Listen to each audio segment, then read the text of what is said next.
My son told me we had to sell his father's posthumous medal just days after the funeral. I was a grieving widow, and he thought I was too weak and emotional to fight back. He and his girlfriend isolated me in my own home, pretending to care for me while they plotted to trade my husband's honor for cash. They were so ungrateful, and they thought I had no idea what they were really up to. But they forgot one thing: a SEAL's legacy is protected by an army. And I used that army to deliver a quiet public justice so perfect it destroyed them without me ever raising my voice. The quiet in the house was the worst part. For 40 years, this home in Coronado had been filled with the sound of my husband, Frank. His booming laugh, the clatter of his gear by the door, the low murmur of the TV tuned to a game. Now all that was replaced by a heavy, oppressive silence, broken only by the respectful murmurs of guests. The funeral was over, and our house was filled with the men from his SEAL team. Stern-faced, solid men who looked lost without their leader and their wives. Women who knew the unique language of grief I was just beginning to learn. My son Ellis and his girlfriend Nola moved through the crowd like actors in a play. They had mastered the performance of sorrow. Their condolences were smooth, their hugs held for just the right amount of time, their voices pitched to a perfect somber note that was just a little too loud. I watched them from the armchair Frank always sat in, feeling a strange disconnect. I saw Ellis, my only son, glance anxiously at his phone every few minutes, his thumb swiping across the screen. I saw Nola's bright, sympathetic smile that never quite reached her eyes. It was a perfect mask, and it made my skin crawl. The raw, honest pain on the faces of Frank's teammates stood in stark contrast to my son's polished grief, and a cold little seed of unease was planted in my heart. In the days that followed, that unease grew into a quiet dread. Ellis and Nola launched a campaign of what they called care, but what felt like a siege. My phone would ring, and before I could reach it, Nola would snatch it up, her voice a sweet syrup of concern. She'd tell dear friends like Sarah Miller, the wife of Frank's old CO, that I was resting and just too overwhelmed to speak. Visitors who came to the door with casseroles and condolences were met by Ellis, who would thank them profusely and explain that his mother needed her space to grieve. They were isolating me, cutting me off from the very network of women who could have understood my pain, all under the guise of protecting me. At first I allowed it. The grief was a physical weight, a thick fog that made every movement an effort. It was easier to let them handle things, to retreat into the quiet of the house and my memories.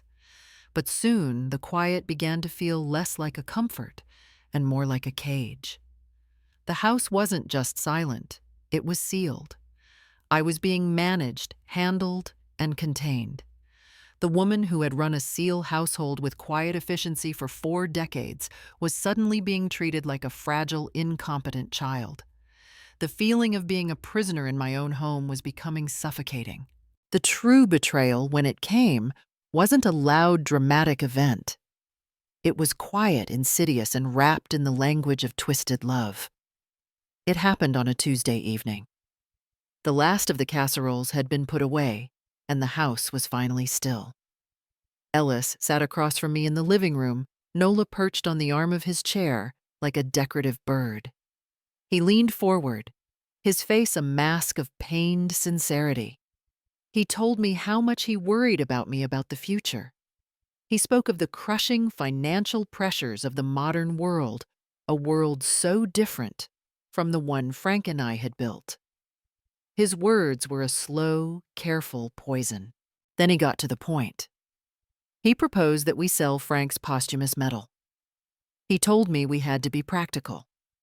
He said his dad was a pragmatist, a man of action, and he wouldn't want his highest honor just sitting in a dusty box on the mantle.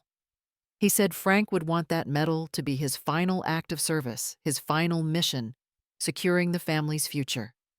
He wanted it to fund Nola's high-end salon, which he called our future. He framed the ultimate act of desecration as a tribute, a logical extension of his father's lifetime of sacrifice. All the while, Nola nodded beside him, her eyes wide with what was meant to look like heartfelt agreement. I felt the blood drain from my face. I looked at the man my son had become, and for the first time, I didn't recognize him at all. That night, sleep was impossible. The silence of the house pressed in on me, filled with the echo of my son's monstrous suggestion. I got up for a glass of water, my bare feet silent on the cool hardwood floors. As I passed the guest room where Ellis and Nola were staying, I heard panicked whispers from behind the closed door. I stopped my hand hovering over the doorknob. It was Nola's voice, sharp and laced with a terror that was anything but fake. "He gave us until Friday." "Ellis Friday," she hissed. "He said he knows where your mother lives." My son's reply was a choked, pathetic sob. "I know I'm trying, but she thinks it's for the salon." I froze in the hallway, the cold from the floor seeping into my bones. The lie was suddenly horrifically clear. This wasn't about a business investment. This wasn't about securing the future. This was about a threat. My husband's honor wasn't being weighed against a business venture. It was being ransomed to a monster. And my son was holding the scales. By the way, if you're enjoying the story so far, please consider subscribing so you don't miss what's next. We'd also love to hear your own story if you'd like to share it with our community. Now, let's get back to it. I spent the rest of the night in Frank's armchair, the one they'd tried to get me to stop sitting in. The shock that had frozen me in the hallway slowly, painfully thawed into a cold, burning rage. The grief was still there, a great hollow cavern in my chest, but now it had a purpose. It was no longer a fog of sorrow. It was a block of ice, clear and hard and sharp. I had spent 40 years as the wife of a Navy SEAL. I knew what it meant to be silent, to be strong, and to wait for the right moment to act. The sun rose over the Coronado Bridge, casting long shadows across the living room, and I had a plan. My war had begun. The next morning, I moved through my own kitchen like a ghost. Ellis and Nola were already there, their attempts at normalcy so forced they were almost comical. Nola was chirping about some new organic coffee she'd found, while Ellis tried to press a plate of toast into my hands, asking if I'd slept well. I ignored them completely. I poured myself a cup of black coffee, my hand steady, and walked to the phone on the wall, the old one we never used anymore. Their chatter faltered and died as I picked up the receiver and dialed a number I knew by heart. I was calling Sarah Miller. As the widow of Frank's former commanding officer, Sarah was the unofficial matriarch of the Coronado SEAL community. Her word was law, and her loyalty was absolute. The phone rang twice before she picked up. I kept my voice light, the practiced tone of a widow just trying to get her affairs in order. I told her, "My dear Sarah, I had a rather unusual question." Ellis was being so helpful looking into updating our insurance policies, and he was wondering about the value of Frank's medals. I asked if she knew of anyone reputable who appraised such things. The silence on the other end of the line was deafening. It stretched for 5, maybe 6 seconds, and in that silence, I knew I had lit the fuse. When Sarah finally spoke, her voice was pure ice. She said she would make some inquiries for me. We exchanged a few more pleasantries before hanging up, but the message had been sent and received. I turned from the phone and saw Ellis and Nola staring at me, their faces pale with a mixture of confusion and dawning horror. They knew on some instinctual level that I had just done something terrible. The effect was faster than I could have imagined. Within the hour, the invisible communications network that binds the SEAL families together was humming with my news. It's a system more efficient than any official channel, a web of text messages, quiet phone calls, and knowing glances exchanged over fences. The first tremor hit Ellis around 11 o'clock. His phone rang and I watched as he answered it, his face collapsing as he heard the voice on the other end. It was a retired Master Chief, a man who had practically raised Ellis, a man whose respect Frank had valued above all others. I couldn't hear the words, but I saw the effect. Ellis was stammering, sweating, promising that it was all a misunderstanding. He hung up the phone and turned on Nola, a panicked, whispered argument erupting in the kitchen. They were trying to coordinate their story, to patch the hole I'd just blown in their flimsy deception, but their lies were clumsy and contradictory. Their guilt was a stench in my house. An hour later, my phone rang. It was Sarah. The ice in her voice had melted, replaced by a fierce, protective warmth that nearly brought me to tears. She didn't bother with small talk. She asked me what was really going on. She told me the community was there for me, that whatever it was, I was not alone. And in that moment, as I finally confessed the bare bones of my son's betrayal, I felt the full force of the world Frank had built around us. I had activated an army. This wasn't about money or lawyers. This was about a code of honor, a sacred trust, and I had just invoked it. A loan shark with a deadline was a dangerous man, but he was nothing compared to the quiet, righteous fury of the United States Navy SEAL community protecting one of their own. My call with Sarah must have been the final confirmation Ellis and Nola needed. They knew they were exposed. The panic that had been simmering all morning boiled over, and their tactics became crude and desperate. The pretense of gentle care vanished completely. They came to me in the living room, their faces hard with a new kind of urgency. They insisted on taking the metal right then and there. They said they needed to get it to a safe deposit box, that it needed to be appraised for safekeeping. They argued that I was too emotional to be thinking clearly, that I couldn't be trusted to protect it. Their words were no longer coded in concern. They were sharp and demanding. The atmosphere in the house shifted from a quiet prison to a hostile standoff. Their desperation was a palpable, threatening energy, and as Nola took a step toward the mantelpiece where Frank's medal sat, I realized my fight was no longer just about protecting my husband's memory. It was about protecting myself. As Nola took that aggressive step towards the mantel, a lifetime of training kicked in. Not Frank's training, but mine. The training of a military wife who knows when to fight and when to fold. A direct confrontation would be a disaster. They were younger, stronger, and cornered by a desperation I was only beginning to understand. So I collapsed. Not literally, but emotionally. I let out a shaky breath and sank back into Frank's armchair, putting my head in my hands. I let a single real tear trace a path down my cheek. I told them they were right, that it was all too much. I was just an old woman drowning in grief, and I couldn't think straight. I just needed time, I whispered.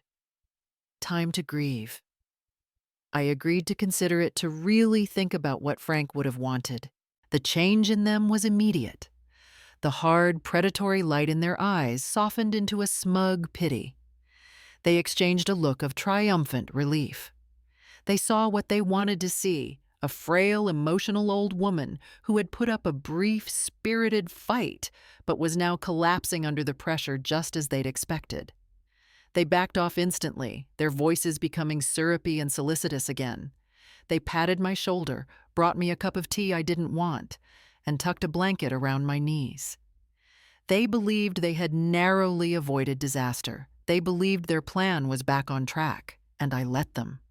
I played the part of the defeated widow, lulling them into a false sense of security that was more dangerous to them than any argument I could have made. I didn't know the details then, of course. I couldn't see the whole sordid picture. I didn't know about the smiling, predatory man in a sleek back office who had funded Nola's dream salon with a high-interest loan that was designed to fail.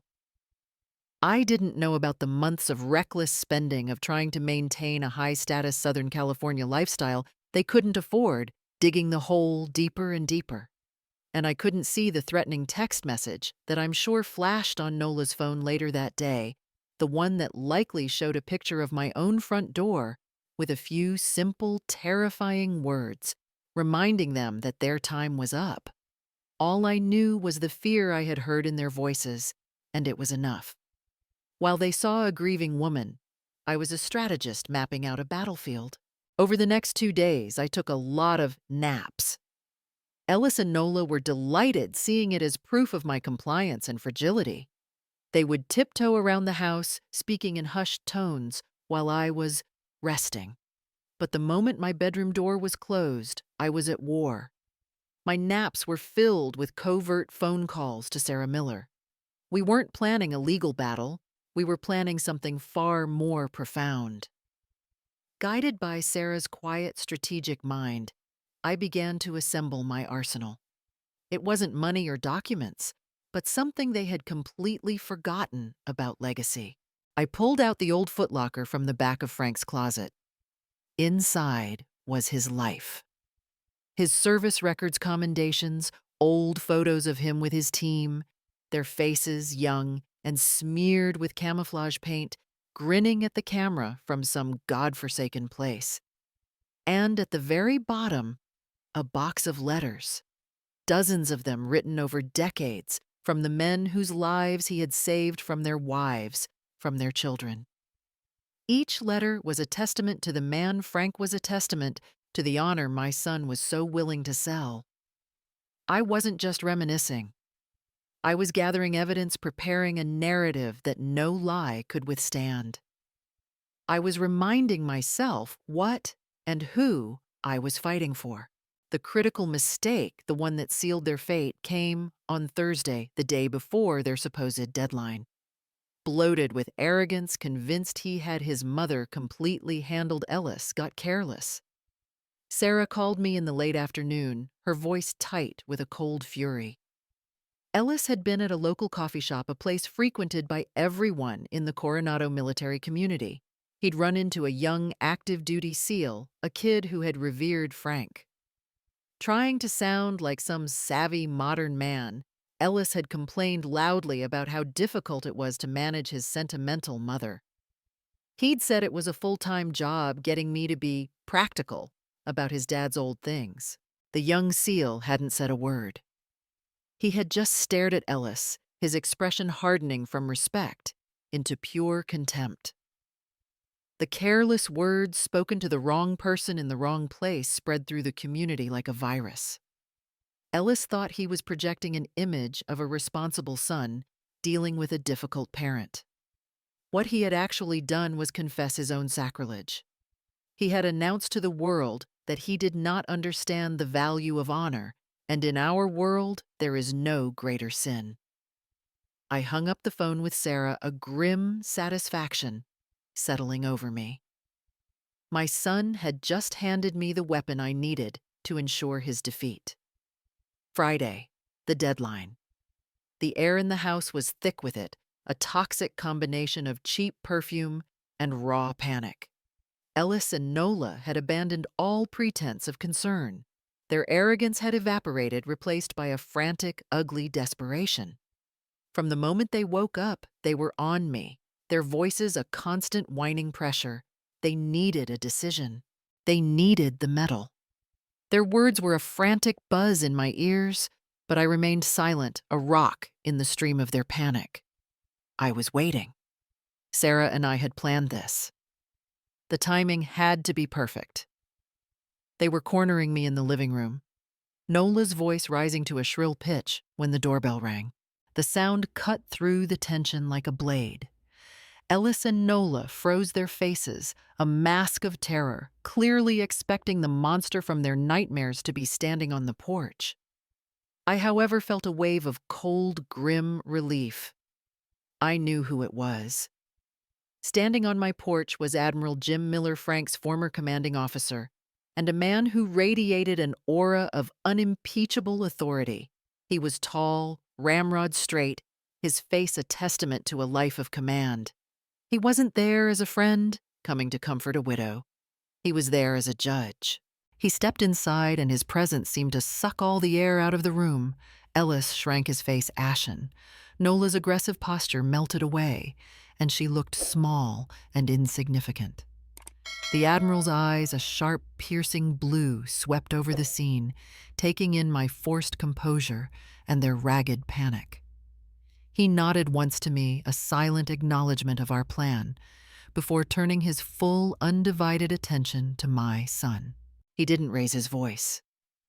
He didn't need to. His quiet disappointment was more powerful than any shout could ever be. He began to speak of Frank. Not the SEAL hero, the legend whose picture was on the wall, but the man. He spoke of Frank's integrity, his quiet humor, his unwavering loyalty to his teammates. He talked about the unbreakable trust that exists between men who put their lives in each other's hands, a trust that forms a bond stronger than blood. He was painting a picture of my husband, piece by piece, building a monument to his character right there in the living room. All the while, his eyes never left Ellis's face. Then his voice hardened just enough to cut. His gaze was like a physical weight pressing down on my son. He told Ellis that his mother had reached out, that she was concerned. He said he was here to understand. He asked him man to man a simple, devastating question. "Tell me." The Admiral said, his voice quiet, but carrying the force of a command, what kind of trouble would make a man consider selling his father's soul? That was it. That was the blow that shattered him. Confronted by the living embodiment of his father's code, my son completely broke. It wasn't just tears. It was a full-body collapse, a gut-wrenching torrent of shame and terror that had been dammed up for weeks. He confessed everything. The words tumbled out of him in a choked, pathetic rush: the failed salon, the lies to maintain appearances, the crushing debt, and finally, the loan shark. He confessed the threats, the fear for Nola's safety, the missed funeral, all of it. He stood there, a grown man, weeping like a lost child, in the face of a discipline he had long forgotten. The confession detonated in the silent room. Nola, white-faced and exposed, made a desperate attempt to salvage the situation. She started talking about the economy, about predatory lenders, about how they were the real victims. But her words were meaningless noise against the raw, ugly truth of Ellis's breakdown. Her excuses sounded hollow and manipulative, and for the first time, I could see the fracture between them. His confession had broken her spell. The conspiracy had crumbled her manipulative control over him, instantly vaporized by a higher, more potent authority. In that moment, everything shifted. The frail, grieving victim that I had been performing for days was gone. I rose from Frank's armchair, no longer feeling the weight of my age or my sorrow. I walked over and placed a comforting hand on the Admiral's arm, a gesture, not of a woman seeking protection, but of an equal acknowledging a successful maneuver. I looked at him and told him, "Thank you for coming," that I knew what I had to do now. My voice was calm, clear, and absolute. Then I turned to my weeping son and his stunned, defeated girlfriend. I looked at them not with rage, but with a kind of final, sorrowful clarity. The power in the room was now mine and mine alone. I dismissed them with a quiet command. I told them to go home, to their own home, not my guest room, and to wait for my call. They stared at me, their faces a mixture of shock and terror, realizing that they were no longer in control of anything. They were no longer calling the shots. I was. And they were terrified of the consequences I was about to unleash. The call I made to Ellis the next day was brief and formal. I told him that I had arranged for him and Nola to attend the annual Navy SEAL Foundation fundraiser dinner that Saturday. I explained that it was a night to honor Frank's team and his memory, and that their attendance was their one and only chance to show the community and me that they understood the gravity of their mistake. It was an opportunity, I said, to demonstrate public remorse. It was a lie, of course. It wasn't a chance for redemption. It was the stage for their execution, and they were walking right into it. The silence on the other end of the line was filled with his dawning dread, but he agreed. He had no other choice. When Saturday night came, the ballroom at the Hotel del Coronado was glittering. It was the heart of our social world, a room filled with decorated warriors, their stoic, elegant spouses, and the patriots who supported them. I saw Ellis and Nola arrive from across the room. They looked pale and cornered, like two mice who had wandered into a den of lions. They were dressed impeccably, but their fine clothes couldn't hide the terrified, hunted look in their eyes. They moved awkwardly through the crowd, forced to navigate a sea of polite smiles that didn't reach anyone's eyes. Old friends of mine would nod coolly at them before turning away. Men who had served with Frank looked straight through them. It was a masterclass in quiet, collective shunning. They were completely and utterly alone in a room full of people, a public isolation that was only a prelude to the main event. The evening's keynote speaker, of course, was Admiral Miller. When he took the stage, a respectful silence fell over the ballroom. He began by speaking about the unique nature of the sacrifice made by SEAL families. He gave a moving, powerful speech about Frank's service, telling a story of his courage on a mission I had never even heard about. He was reminding everyone in that room of the man they were there to honor, of the standard he had set. Then he paused, his gaze sweeping across the faces of the decorated men and women before him. His voice rang with an authority that could not be questioned. He said, "A hero's legacy is not an object to be kept in a box. It is a standard, a code that everyone in that room and their children must strive to uphold." And then it happened. The quiet, soul-crushing judgment. Admiral Miller's eyes found my son in the crowd, and he looked directly at him. He continued, his voice calm and steady, telling the crowd that recently Frank's own son Ellis had been reminded of this sacred duty.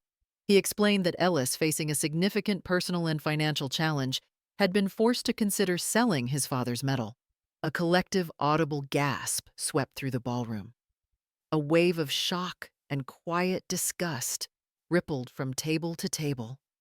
I watched my son's face. All the color drained from it, and he looked as if he had been physically struck.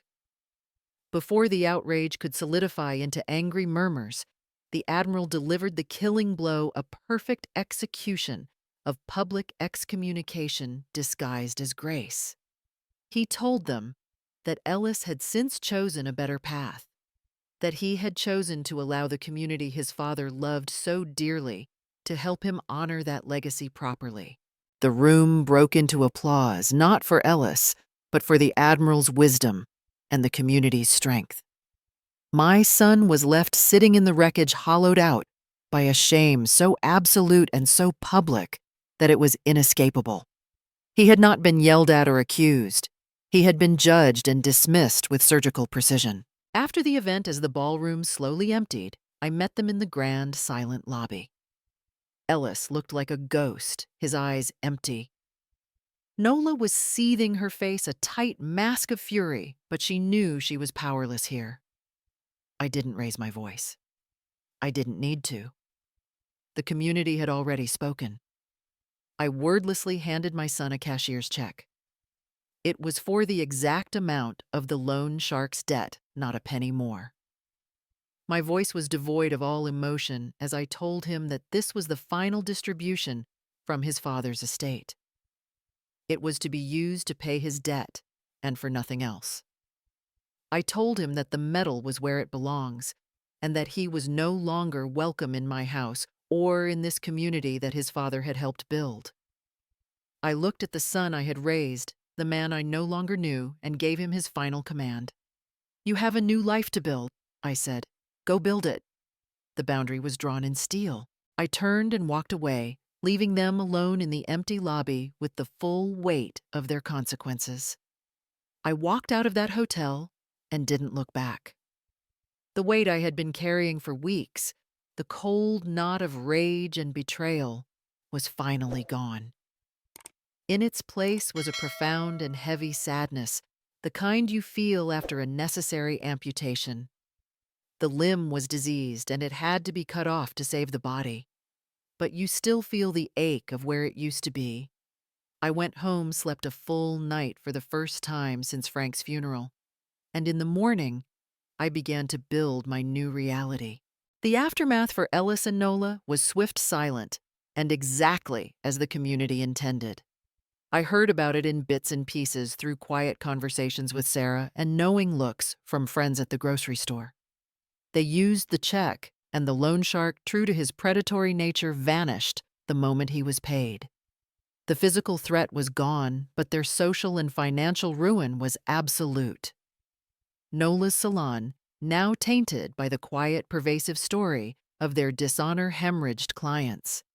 The wives of SEALs and Navy captains, her bread and butter simply stopped making appointments. It closed within a month. Friends stopped calling them. Dinner invitations dried up. In the tight-knit, honor-bound world of Coronado, you can't recover from a sin like that. They hadn't been run out of town with pitchforks. They had simply been erased. They had become ghosts living in a town that no longer saw them. That kind of pressure cooker environment, I suppose, either welds two people together or breaks them apart. For them, it was the latter. The public shame seemed to finally shatter Nola's manipulative hold over Ellis. He had been willing to betray his father's legacy for her, but he wasn't willing to live as a social pariah with her. About 2 months after the fundraiser, I received a short, formal text from him. He told me he and Nola had separated and that he was moving away from San Diego. He was a broken man, I knew, and he was running away to find a place where he wasn't Frank's disappointing son, a place where he could try to build some kind of identity from the rubble. There was no apology in the text, just a statement of fact. I heard later that Nola also left town bitter and unrepentant, telling one of her last remaining friends that Ellis's weakness was what had ruined everything. She never understood that it was her own greed. Some people, I've learned, are incapable of seeing their own reflection. While their world was shrinking, mine began to expand. The energy I had poured into grief and then into war now had a new direction. The fund that Admiral Miller had announced at the dinner, the one established in Frank's name, became my new mission. I took a leadership role with the Navy SEAL Foundation, channeling my 4 decades of experience as a military spouse into helping other families navigate the treacherous waters of loss and financial hardship. I wasn't just Frank's widow anymore, a sad old woman to be pitied and managed. I became a fierce and respected matriarch within the community, a protector of legacies, a resource for the young wives who were just beginning the journey I had completed. I transformed my deepest pain into a shield for others. Months later, I was sitting on my porch, the evening sun casting a golden glow over the bay. A gentle breeze rustled the leaves of the jacaranda tree Frank and I had planted when Ellis was born. Inside on the mantelpiece, his medal sat in its polished glass case, not a relic of the past, but a beacon. I was on the phone with a young widow, a woman whose husband had been on Frank's old team. She was scared and overwhelmed, and I was talking her through the labyrinth of benefits and counseling, offering the kind of practical advice and steady comfort that only someone who has walked that path can provide. After I hung up, I sat in the quiet for a long time, listening to the familiar sounds of my neighborhood. I looked through the window at the medal, the deep blue ribbon, and the glint of gold. A small, sad smile touched my lips. The ache for my son was still there, a ghost limb that would likely never fade completely. But the peace I felt was real and profound. I had protected my husband's honor not by hiding it away in a dusty box, but by using it to build something new and powerful, something that lived and breathed his values every single day. I had transformed the ugliest betrayal into a quiet, enduring wisdom. And I knew with a certainty that settled deep in my bones that Frank would be proud. In the end, the widow's victory wasn't loud, but it was absolute. She learned that a legacy isn't a fragile object to be locked away, but a standard to be actively defended. She showed that the deepest justice often comes not from personal vengeance, but from the quiet, unshakable judgment of a community whose trust has been broken. By choosing wisdom over rage, she didn't just save her husband's honor, she gave it a new and powerful life, proving that true strength is found in what we build from our pain.